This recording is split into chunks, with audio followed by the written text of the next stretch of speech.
এ দুনিয়ার মুসলমান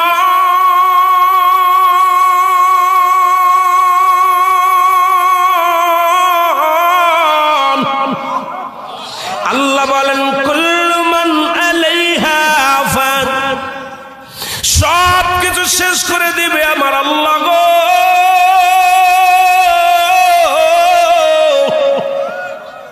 আমার আল্লাহ বলে এই জমিনটা আমি পুরা তামা বানায় দিব। এই জমিনের মধ্যে যত পানি আছে পানিগুলো আমি আল্লাহ পুরা ছাই বানায় দিব। যেদিন কিচ্ছু বলতে কিচ্ছু থাকবে না,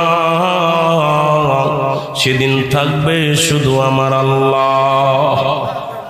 আজকে কার জন্য সুদ খাও, কার জন্য ঘুষ খাও, কার জন্য ব্যভিচার করো, কার জন্য অন্যায় করো রে মন, কার জন্য তোমরা এত বাদই করো। আরে আজকে একটা কথা বলতে গেলে কষ্ট হয়। এই জমিনটা আল্লাহ পুরায়া তামা বানায়া দিবে। এই জমিনের মাটিগুলো পুড়ে হবে তামা। এই জমিনের যত পানি আছে পানিগুলো পুড়ে হবে ছাই। এই দুনিয়ার মধ্যে কিচ্ছু যেদিন থাকবে না, ওই তুরস্কের কত বাহাদুর, কত টাকাওয়ালা মিনিটের মধ্যে 30 সেকেন্ডের ভূমিকম্পে পথের ফকির হয়ে গেছে, রাস্তার ভিখারি হয়ে গেছে। আজকে তুমি দুনিয়ার মধ্যে কতই না মস্তানি করলা, এই দুনিয়ার কিচ্ছু নিয়ে যেতে পারবা না। এই মুসলমান, 1 নম্বর মানুষের মৃত্যু হলে 1 নম্বর বিপদ হলো মানুষের মরণ, 2 নম্বর বিপদ হলো কবর, 3 নম্বর বিপদ হলো কিয়ামতের ময়দান। একবার কেন চিন্তা করো না রে মন, একবার 1 নম্বর মরণ, 1 নম্বর বিপদ হলো মানুষের মরণ।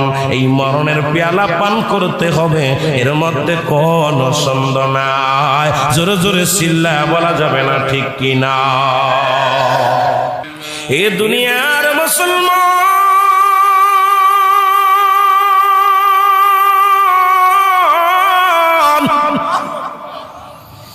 3 দিন ব্যাপী কোরআনের মাহফিল এত শুনলাম, কি হাসিল করলাম? যখনই শুনি কোরআন হয়ে গেছে অনেক কোরআন, এটার পরে কোরআনের ভিতরে কোনো ভুল নাই। কিন্তু বর্তমান জামানায় একদল আলেম ভাই রয়েছে যারা বলে কোরআনের মধ্যে ভুল আছে। জোরে বলেন নাউজুবিল্লাহ। আরো জোরে। নবীর দুরূদ পড়া বেদাত, মিলাদ পড়া বেদাত, জানাজার দোয়া পড়া বেদাত, দাঁড়ায়া কিয়াম পড়া বেদাত, কত কিছু শুনলাম। জাল হাদিস শুনলাম। বাজান এখন শুনতেছি কোরআনের মধ্যে কোরআনের অধিকাংশ জাল আয়াত, অধিকাংশ জাল সূরা। জোরে জোরে চিল্লায় বলা যাবে না নাউজুবিল্লাহ। অথচ আমার আল্লাহ বলেন জালিকাল কিতাবু লা রাইবা ফীহি। জোরে জোরে চিল্লায় বলা যাবে না মারহাবা। আল্লাহ ডাকতে বলে দুনিয়ার মুসলমান শুনে নাও গো, আমার এই কিতাবের মধ্যে কোনো ভুল নাই, কোনো জবরের ভুল নাই, জেরের ভুল নাই, কোনো নুক্তার ভুল নাই, কোনো আয়াতের ভুল নাই। তৎকালীন জামানায় অনেক বেঈমানেরা শুরু করেছিল। রাহমাতুল লিল আলামিন যখন কুরআনুল কারীম পাঠ করেছিল, তখন মুসলিমেরা বলতো মুহাম্মাদের বানোয়াট গল্প। এই মুহাম্মদ এটা কবিতা, নতুন কবিতা আবৃত্তি করেছে। তখন আল্লাহ বলেন হাবিব ওদের জানায়া দেন, ওরা যেন এই কোরআনের ছোট্ট একটা সূরার মতো সূরা আবিষ্কার করে দেখাতে পারে। কিন্তু কোনোদিন পারে না, আর কিয়ামত পর্যন্ত পারবে না। সেই কোরআনের পর আঘাত আসছে। কোরআনটাকে আমাদেরকে আগে এই কোরআনটাকেই বুঝতে হবে, কোরআনটাই বাজার আমাদের ঈমান আনতে হবে। কোরআন হাদিস ইজমা কিয়াস এই সব দিকের পরে ঈমান অটল রাখার দরকার আছে কি না? আমার ভাইরা, আমার বন্ধুরা, আমার আল্লাহ বলেন কারা মানবে কোরআন মানবে কারা? একটাকে বললাম। আল্লাহ বলেন হুদাল লিল মুত্তাকিন, হেদায়েত প্রাপ্ত বান্দাদের জন্য। সুবহানাল্লাহ বলেন না, কাদের জন্য? হেদায়েত প্রাপ্ত বান্দা যারা আল্লাহ প্রদত্ত পাইলেন, আল্লাহরে যারা মানলেন, কিয়ামতকে যারা বিশ্বাস করলেন, কবরে আযাব হয় যারা মানলেন, যারা আমার নবী শেষ নবী মানলেন, যারা এই কুরআন আল্লাহর কিতাব যারা মানলেন, রাসূল আল্লাহর প্রেরিত রাসূলটা মানলেন, আমার নবী নূরের নবী যারা মানলেন, এ মুসলমান শুনে নেন, এরা সালাত যারা মানলেন, মুস্তাফার গোলাম যারা হইলেন, এরাই মানবে আল্লাহর কোরআন। জোরে জোরে চিল্লায় বলেন ঠিক কিনা? আর একটু জোরে জোরে চিল্লায় বলা যাবে না আল্লাহু আকবার। ও মুসলমান দাঁড়াও দেখি, সাথে নিয়ে যাও কোরআন খানি, বলো ও মুসলমান সাথে নিয়ে যাও কোরআন। গরবি পাদে অন্ধকারে কোরআনই হবে তোমার কবর বাতি। ও মুসলমান দাঁড়াও দেখি, সাথে নিয়ে যাও কোরআন খানি। আল্লাহুম্মা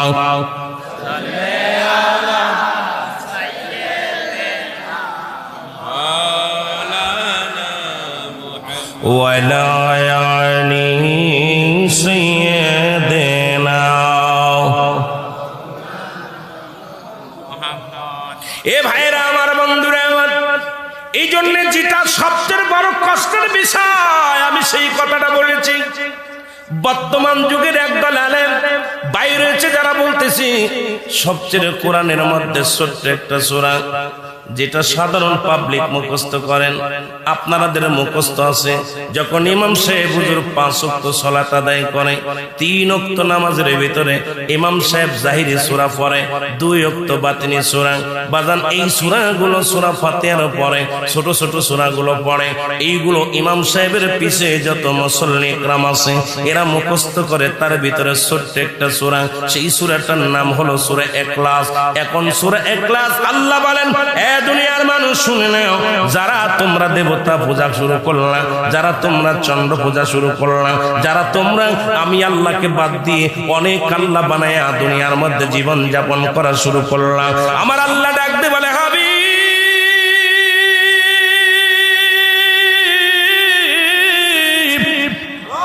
আপনি ওদেরকে জানা দেন আমার পূজা যেন করে আর কারুর নয়। আল্লাহ বলেন, আল্লাহুস সামাদ লাম ইয়ালিদ ওয়া লাম ইউলাদ ওয়া লাম ইয়াকুল লাহু কুফুয়ান আহাদ। জোরে জোরে চিল্লায়া বলা যাবে না মারহাবা। যে সূরাটা বলতেছে সূরা ইখলাস হলো জাল। এটা খ্রিস্টানদের, ইহুদিদের চক্রান্ত, বেঈমানদের চক্রান্ত, মুনাফিকদের চক্রান্ত। কারণ আমার দেশের সরল প্রাণ মানুষগুলো সূরা ফাতিহার পরে সূরা ইখলাসটা মুখস্থ করেছে। এখন যদি শোনে সূরা ইখলাসটা এটা জাল সূরা, তাহলে এটা নামাজ পড়া বন্ধ করে দিবে। কারণ নামাজ থেকে যদি মানুষকে বন্ধ করা যায়, গুনার কাজে লিপ্ত করা সহজ হয়ে যাবে। কারণ সমস্ত খারাপ কাজ থেকে বাঁচায় একমাত্র নামাজ। আর নামাজি সাধারণ পাবলিক অনেকগুলো সূরা জানে না, হয়তো সূরা ইখলাস, সূরা নাস, সূরা ফালাক, সূরা নাসর, সূরা না বাদানের ওই কাসর, এই ছোট ছোট সূরাগুলো আমার প্রাণ প্রিয় ভাইয়েরা মুখস্থ করেছে। সেখানে বর্তমান বেঈমানেরা আঘাত করেছে। অথচ আল্লাহ বলে, হাবিব আপনি জানায়া দেন। আল্লাহ বলেন, কুল আপনি বলেন, কুল হুয়াল্লাহু আহাদ, আমি আল্লাহ এক, আমি আল্লাহ এক, আমি আল্লাহ এক, আল্লাহুস সামাদ লাম ইয়ালিদ ওয়া লাম ইউলাদ। আল্লাহ বলেন, হাবিব আপনি জানায়া দেন, ওদের জানায়া দেন যারা এইগুলো বিভ্রান্তি ছড়ায়, যারা আমার সাথে উপমা দিয়ে অনেক দেবতার পূজা করে, যারা তারা নিজেরা পুতুল বানায় পূজা করে, যারা দেবতার সাহায্য চায়, যারা চন্দ্রের সাহায্য চায়, যারা দুনিয়ার মধ্যে তারকার সাহায্য চায়, হাবিব আপনি ওদের জানায়া দেন আমি আল্লাহ এক, আমার কোনো দ্বিতীয় নাই। আর এই দুনিয়ার মধ্যে আমার কোনো দ্বিতীয় নাই। আমি কাউরে জন্ম দিই নাই, আমি কারো থেকে জন্ম নিই নাই। আমার ছেলে মেয়ে মনে করে যারা জন আজকে দুনিয়ার মধ্যে আমার নাতিপুতি বানাই, কেউ আমার ছেলে মেয়ে বানাইলেন। যেমন ঈসা আলাইহিস সালামকে আল্লাহর পুত্র বানাইয়া তৎকালীন জামানায় ঘোষণা করে দিল। দরদি বন্ধুরা তোমরা শুনে নাও। এই জন্য আমার আল্লাহ বলেন, হাবিব আপনি ওদেরকেও জানায় দেন ওরা যেন এই ভুলটা না করে, কারণ আমি কারো থেকে জন্ম নিই নাই, কারোর আমি জন্ম দিই নাই। আমার সমকক্ষ আসমান জমিন গোটা পৃথিবীর মধ্যে আর কেউ নাই। জোরে জোরে চিল্লা বলা যাবে না আল্লাহু আকবার। কষ্ট হচ্ছে আপনাদের বুঝতে? আমি আগেই বলেছি বাবা আমি এত জ্ঞানী না, তবে কথাগুলো বলবো। আল্লাহর সমকক্ষ কেউ আছে? কেউ নেই। তাকে কতভাবে বিভ্রান্তি করার জন্য মুসলমানদের। এই জন্য আল্লাহ বলেন বিসমিল্লাহির রহমানির রহিম।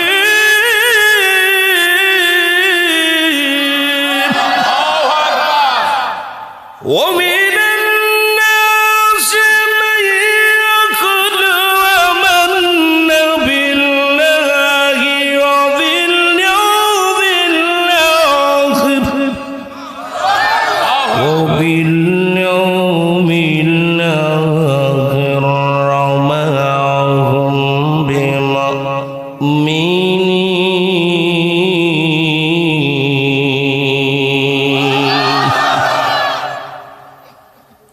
আমাদের জামানায় চোর ছিল না, তৎকালীন ছিল চোর। নবীর জামানাও বাটপার ছিল, খালি চোর আমাদের জামানা না।